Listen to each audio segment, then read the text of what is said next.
محترم حاضرین گرامی، چطوری که همه شما معلومات دارید وابسته به با تشبث مجمع کلی سازمان ملل متحد 9 دکامبر 2003 روز بین المللی مبارزه بر ضد کروپسیا اعلام کرده شده است. با این مناسبت صبح امروز در مکتب بالایقت شهر خوجند با اشتراک نمایندگان ریاستی اگنتی نظارتی دولتی مالیوی و مبارزه با کروپسیا جمهوری تاجیکستان در ولایت سوخت، نمایندگان ریاستی معارف ولایت چاره‌بینی دایر گردید. نخست نماینده از ریاستی اگنتی نظارتی دولتی مالیوی و مبارزه با کروپسیا جمهوری تاجیکستان در ولایت سوخت برآمد نموده ذکر داشت که سال 1999 فرمان پرزیدنت جمهوری تاجیکستان درباره تدبیرهای علاوگی باید به پرزور نمودن مبارزه بر ضد جنایتکاری و توصیف رسیده در اساس آن سمت‌های تشکل سیاسی دولتی ضد کروپسیونی معین کرده شده است.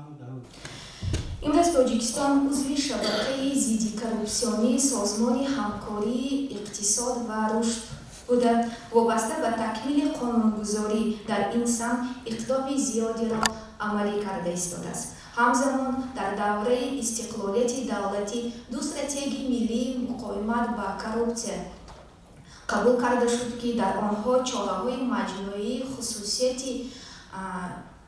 تشکیلی و حقوقی اقتصادی و اجتماعی معرفتی و فرهنگی پیش بینی شده است.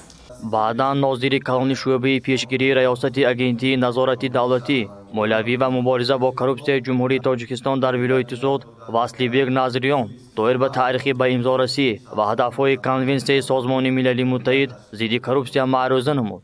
مقصد چی است؟ یعنی خیلی کردن مبارزه با کروپسیا، مقاومت با کروپسیا، یعنی که خود مفهوم مقاومت از نقطه نظر جمله زبان تاجیکی معنای ایستادگی کردن است. ایستادگی کردن، خودداری کردن یا اینکه دست ندادن به همین عامل‌ها.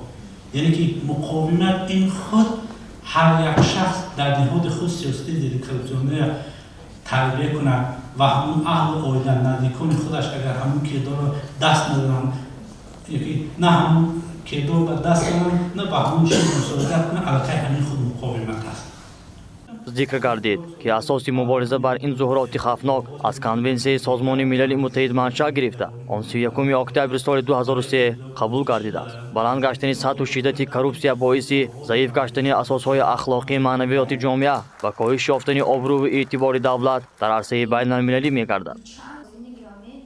در جهان امروزه در سندهای ملی و بین المللی حقوق مفهوم گوناگون کروپسیا استفاده می شوند که نسبتاً استعمالشان در عین زمان چون تعریفی پیشنهاد کرده کنگره 9 سازمان ملل متحد بر ضد کروپسیا این کروپسیا سوء استفاده از حاکمیت دولتی برای گرفتن فایده به مقصدهای شخصی استفاده شده است.